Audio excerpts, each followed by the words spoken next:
Bienvenue à tous dans cette deuxième partie de formation à l'utilisation de l'application Sage sans comptabilité. Alors comme je vous ai dit en prélude à cette formation, cette première vidéo sera consacrée à la création d'un fichier comptable sur Sage sans comptabilité. Alors, vous êtes comptable dans une entreprise qui fait encore la gestion comptable de façon manuelle. Vous voulez digitaliser la comptabilité dans cette entreprise. La première chose à faire, c'est de créer un fichier. Bien entendu, après avoir installé l'application Sage Sari dans cette entreprise, la première chose à faire, c'est de créer un fichier comptable pour la gestion de l'entreprise. Et pour créer le fichier comptable de l'entreprise, on a besoin de certains paramètres ou bien des identifiants de notre entreprise. Donc, c'est la raison pour laquelle nous avons répertorié les identifiants d'une entreprise qu'on va utiliser dans notre exemple pratique qu'on fera tout à l'heure. Ces informations sont répertoriées dans un dossier Word que vous pouvez voir à l'écran. Dans ce dossier, on a la raison sociale de l'entreprise, on dit Creotis Technologies. On a son activité qui est la vente de produits et services informatiques. On a son adresse, Makepe Misoke. On a le complément d'adresse, on a la boîte postale, on a la ville, on a la région, on a le pays, on a l'identifiant, c'est l'identifiant reconnu sur le plan fiscal. On a le téléphone, on a l'adresse email. Donc, tous ces éléments-là sont des éléments qui caractérisent l'entreprise et sont des éléments qui vont nous permettre de créer en bonne et due forme le fichier de Creotis Technologies. Alors, lorsqu'on a toutes ces informations, on peut se lancer dans le vif du sujet en allant ouvrir l'interface de notre application Sage sans comptabilité. Lorsque l'interface de notre application est ouverte, la première des choses à faire, c'est d'aller vérifier au niveau du menu fenêtre. Vérifier que le mode assistant est bel et bien coché, parce que le mode assistant nous permet de créer d'une manière un peu plus rapide le fichier comptable de l'entreprise en question. Donc, lorsque le mode assistant est déjà coché, on revient au niveau du menu fichier et on clique sur nouveau fichier, puisqu'il est question de créer un nouveau fichier.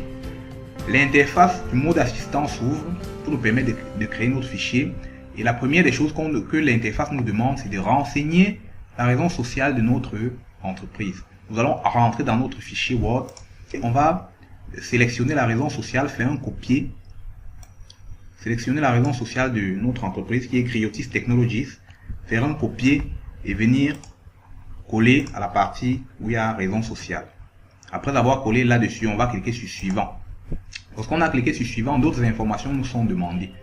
Donc, on va demander ici l'activité et l'entreprise, on va demander l'adresse, le complément, le code postal, la ville, la région, le pays, le code SIRET et le code NAF qui ne sont pas très importants pour nous qui sommes en zone hors et Europe ou bien en zone africaine.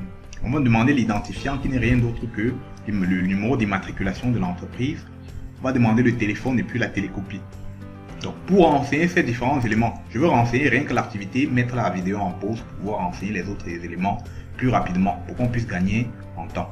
Donc nous allons renseigner l'activité, on va venir ici là cliquer sur l'activité, sélectionner toute la zone d'activité, faire un copier. On va venir coller dans notre fichier, coller, et puis on va remplir les autres éléments.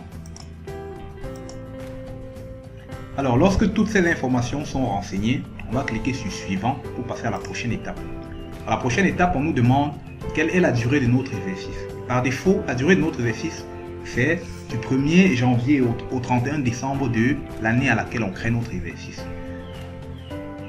Donc, et bien entendu, on peut modifier cette période, mais ici, on va la laisser telle qu'elle. En dessous, on nous demande quelle est la longueur de nos comptes. Lorsqu'on laisse la longueur de nos comptes à 0, cela signifie que les comptes qu'on va créer vont avoir des longueurs variables, constituées entre 1 et 13 chiffres. Mais dès lors qu'on aura choisi de fixer la longueur des comptes, si on met par exemple ici 6 ou 8, nos comptes seront constitués de 1 à 8 chiffres. Donc on va laisser 0 pour dire qu'on veut les comptes à longueur variable. On va cliquer sur suivant.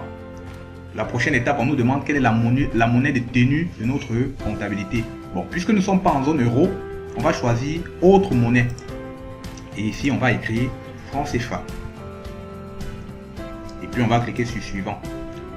Les autres informations qu'on nous demande, c'est identifier le nombre de décimales de notre monnaie. On peut laisser 2, comme on peut mettre 3 ou 4, comme on peut mettre également 0, puisque notre monnaie n'a pas de décimale, mais on va laisser à 2. Et puis maintenant, on demande le séparateur de décimale. Le séparateur de décimale n'est rien d'autre que la virgule. Donc c'est bien sélectionné ici. Et puis on nous demande également le séparateur de milliers. Pour notre séparateur de milliers, on va laisser l'espace. Après, on va demander le code ISO. Le code ISO de notre monnaie, on va dire c'est XAF. Ça c'est le code ISO de la monnaie franc CFA. Et notre sigle, ce sera encore franc CFA. On va cliquer sur suivant. Maintenant, cette partie est très importante parce que dans cette partie, on nous demande si on veut reprendre les informations qui nous ont été données avec l'application. C'est-à-dire les codes journaux, les codes taxes, les modèles et autres qui peuvent nous être donnés avec l'application. Il faut noter ici que si on choisit de prendre la première option, ça sous-entend que nos codes journaux, nos codes taxes et autres vont être les codes français, puisque l'application c'est une application française. Et les codes qui nous sont donnés par défaut sont les codes du plan comptable français ou bien de la comptabilité française. Donc, puisque nous sommes dans la zone au Cameroun et que nous sommes dans la zone Afrique, on va choisir de faire un paramétrage manuel de toutes ces informations. Et puis on va cliquer sur suivant. Dans la suite, on nous demande le lieu où on veut loger notre fichier. On va cliquer sur parcourir. Si on veut loger notre fichier ailleurs, on peut choisir le lieu dans lequel on va loger notre fichier ici en cliquant sur cette petite flèche ou encore en choisissant à ce niveau dans la barre de gauche.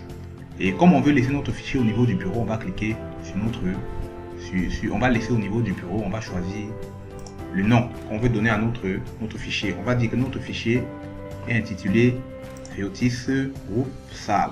On va l'appeler Réotis SA, rempli comme ceci. On va cliquer sur enregistrer. Après avoir choisi l'emplacement du fichier, on clique sur fin. Dès que ceci est fait, pour savoir que notre fichier a été bel et bien créé, on va au niveau de la barre des titres et on se rend compte que on a réellement Réotis Technologies SA qui a été édité au niveau de la barre des titres. Cela sous-entend que notre fichier a été bel et bien créé et déjà ouvert dans notre interface d'utilisation. Les informations que nous venons de rentrer dans la création de notre fichier peuvent évidemment être modifiées en allant au niveau du menu fichier et en cliquant sur à propos de la société. Vous vous rendez compte que toutes les informations qu'on a renseignées sont au niveau de l'identifiant. On peut renseigner d'autres informations, comme par exemple dans les options, on peut renseigner des informations au niveau de contacts, on crée les contacts avec les contacts des personnes ou bien des personnalités qu'on aura au niveau de l'entreprise, comme le directeur général, le secrétaire, le directeur commercial et autres. On va les créer ici. Et cette partie va faire l'objet du cours suivant. Je vous remercie d'avoir suivi la vidéo et je vous dis à la prochaine pour la suite de notre formation.